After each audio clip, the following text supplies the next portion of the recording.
Another football game that we talk about. We're back. Well, they didn't say that. Texas goes down to Tuscaloosa, knock off Nick Saban. Nick Saban, who at one point in time was this immortal figure in college football, he's become mortal. I think with the introduction of the NIL and now teams who have long pockets like Nebraska can kind of sway players away. Like Alabama can kind of sway players away from Alabama with funds, with the money. The Alabama had this dominance that they had, and they were just the kings of college football. So everybody flooded to Alabama. I mean, Nick Saban would have 5 stars on the bench waiting for their shot. NIL changed that. NIL kind of gave other programs who may not have had the on-field success, but had enough success in a name and a notoriety and pockets that were deep. Schools like Texas, Georgia, A&M, who suck.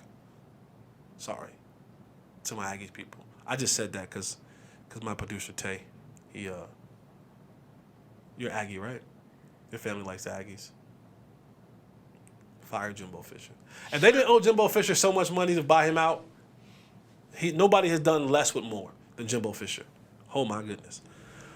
But the Texas Longhorns beat the Alabama Crimson Tide. Roll Tide. Nick Saban is not the boogeyman anymore. People don't fear Nick Saban.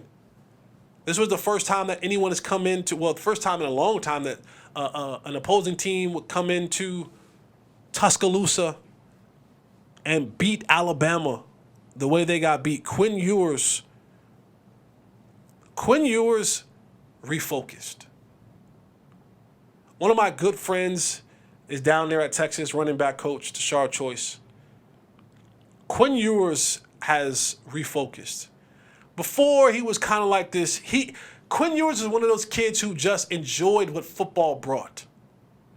He was really good at it for a really long time.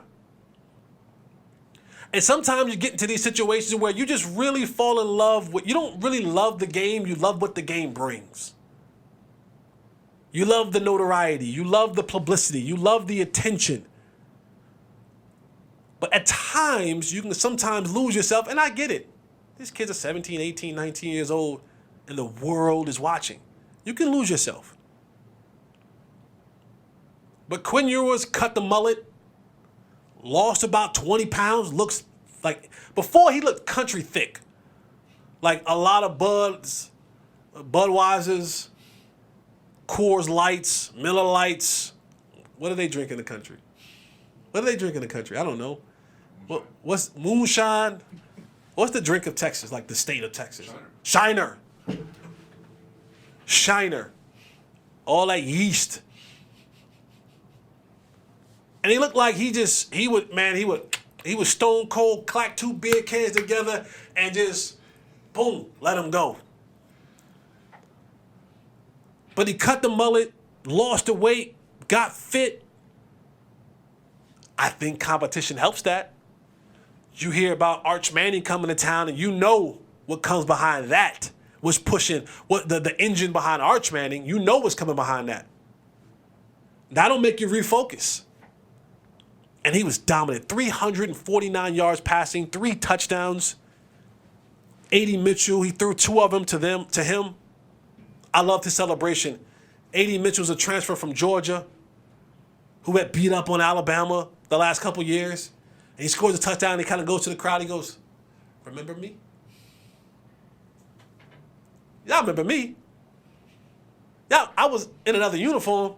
Same results." I love that. I love that junk. When you winning, talk your talk. If you winning, talk your talk. I don't care how arrogant and cocky it is. I love it. Don't want me to talk my talk? Stop me. A.D. Mitchell. Y'all remember me? And the thing that I was impressed with Texas was normally, even in tight games, Alabama usually wears you down, and then to get in the fourth quarter, he just has more Jimmys and Joes than you. More 5-star Jimmys and Joes. They just wear you down, and then they just take over. Your X's and O's are great, but your Jimmys and Joes are 3 stars. A sprinkle of a 4-star and a dab of a 5-star.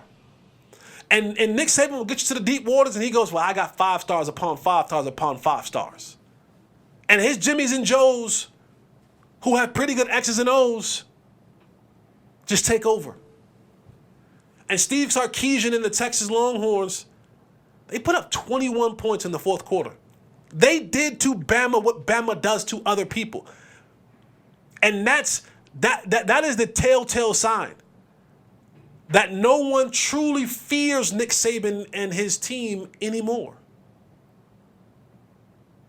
The immortal has become mortal. Kirby Smart is already saying, well, I'm back-to-back national champion. I am on that level. And now more teams are looking at Bama. I'm not saying that Bama's food. I'm saying that Bama may not be the apex predator in the jungle anymore. I'm saying that Bama might not sit so high on the throne. Their Mufasa-ness has worn off. Still a lion. But you just ain't at the top of the food chain anymore. Like you used to sit at the tippy top of the food chain by yourself. I think now there's a couple more people up there. And while Texas historically will tease you, they'll bring the recruits in, they'll bring the coaches in, they'll win a couple games. They'll have a big win like this. And then they'll spit the bit the next week. I don't know what's going to happen. But this win against Alabama and Nick Saban, it's one that can take your program to new heights. I hope. Because there's certain things, like when Texas is good in the college football is good. Like there's certain teams that when they're good in college football, it just makes the college football weekend more enjoyable. To know that those teams that you watch aren't fluky, aren't going to spit the bit, but they're legit contenders. And Steve Sarkisian with his motto, all gas, no brakes, love that. I love it. Former disciple of Nick Saban. I love it. I love it. I'm going to find my way to Austin. I do. I'm going to find my way to Austin. I'm going to a game. I